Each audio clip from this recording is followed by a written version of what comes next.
Hey, are you ready to know what you do not know about the world around you? Well, then you are in the right place. Hello, my name is Chad, your host for today's episode.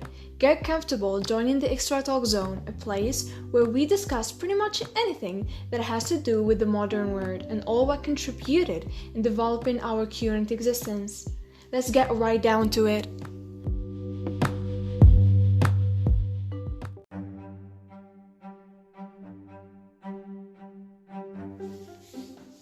So let's start this episode with my very unpopular opinion. So I don't believe that God could ever have a son. But in case he does, then it's gotta be Ramanujan, guys. Sorry, Jesus, it's gotta be Ramanujan. Let's view Ramanujan through his own words. And hear how he went describing himself. I have had no university education, but I have undergone the ordinary school course. After leaving school, I have been employing the spare time at my disposal at work at mathematics. I have not trodden through the conventional regular course, which is followed in a university course, but I am striking out a new path for myself. I have made a special investigation of divergent series in general, and the results I get are termed by the local. This was the first words that made Ramanujan's first letter sent to Harvey. From the beginning now, guys. Srinivasa Ramanujan was an Indian mathematician. On 1st October 1892, Ramanujan was enrolled at local school. He did not like school, like most of us, so he tried to avoid attending. He had no formal training in mathematics. However, he has made a large contribution to number theory, infinite series, and continued fractions. He was mentored by G.H. Hardy, and after getting his degree at Cambridge, Ramanujan did his own work. He compiled over 300 identities and equations in his life. Some of the identities were found in his lost notebook. When the notebook was discovered, mathematicians proved almost all of Ramanujan's work. His discoveries have led to many advancements and developments in the mathematical field. His formulas are now being used in crystallography and string theory. In 2011, Ramanujan's birthday was made an annual National Mathematics Day.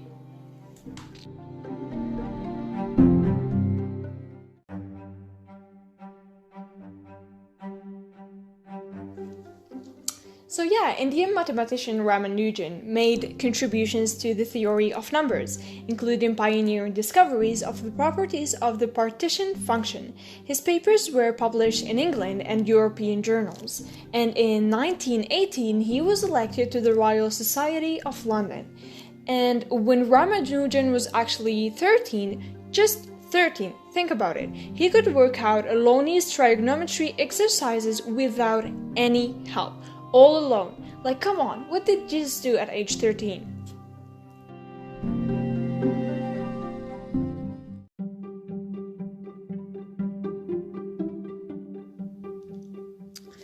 I think that you are probably one of the people that watched that movie, The Man Who Knew Infinity. It's quite a legit movie tackling the life of the great mathematician Ramanujan that we have been talking about the whole time. The phrase "the man who knew infinity" actually means that Ramanujan was such a natural genius that his contributions to mathematics could reach infinity if he would have lived forever. His results and theorems were original and brilliant. Well, not exactly as when Hardy went through his notebooks. There was some kind of results that were already known. He knew infinity means that his ideas were of an infinite imagination. His contributions have helped many fields, and he was a natural genius, a man of an infinite intelligence. Ramanujan was an Indian mathematician who, unlike any other genius in the world of math, His work has now formed the basis for superstring theory and multidimensional physics, some of the most advanced math that all high-end scientists are still using today, which is modular functions, which could lead to time traveling, anti-gravity, limitless energy, all of this futuristic technology. And I guess that's my kind of man, and a lot of his contributions are still waiting to get developed.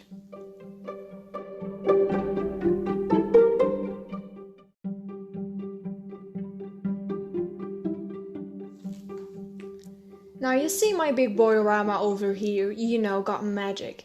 And a lot of people think that his theorems were not simply the product of his own genius, because he claimed they were communicated to him by God, or the Hindu goddess named Namajiri. And honestly, it makes me rethink about my religious beliefs, because why not? From a very young age, Rama was obsessed with numbers. Just instinctively, he was just rethinking about numbers and calculating the whole time. So in short, numbers had a personality and a life for him.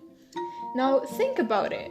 If you were a guy of a background of religious beliefs, you probably went to temples to worship God or whatever. But there was Ramanujan, who would often go to the temple and work on mathematics. He actually suggested that numbers connect us to higher powers in the universe. Littlewood actually said about that every positive integer was one of Ramanujan's personal friends. So kids, if you're listening to this, and if you're kind of feeling alone, remember that there are always enough numbers in the world to talk to instead of humans. Great advice for today. It is estimated that Ramanujan proved over 3,000 theorems, identities, and equations, including properties of highly composite numbers, and of course the partition function.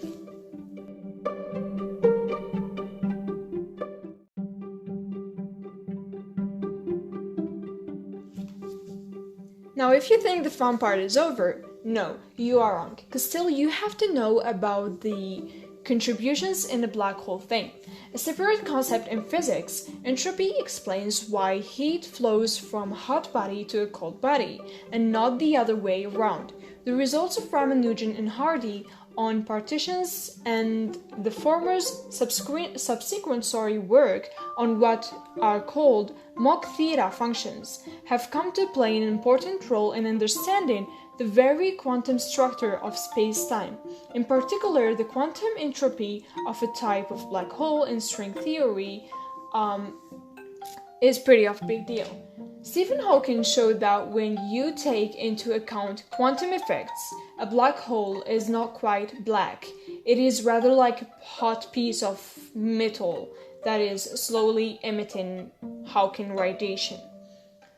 It is a tribute to the remarkable originality and power of Ramanujan's genius that the ideas he created centuries ago are now finding applications in such diverse contexts, and this explains how far the contributions of an ill-educated genius from Madras took its way till today. Okay guys, we're coming to the end of this episode. If you enjoyed this, don't forget to subscribe so you are notified when a new episode is posted, and don't forget to rate and review this podcast and share it with your friends. Thank you so much for joining and listening. I hope you are leaving aware of the great contributions Ramanujan's made, and most importantly, realizing that sometimes you don't need a superior education to make a huge impact on the human race. Now, get out there, make change to the world. Until next time.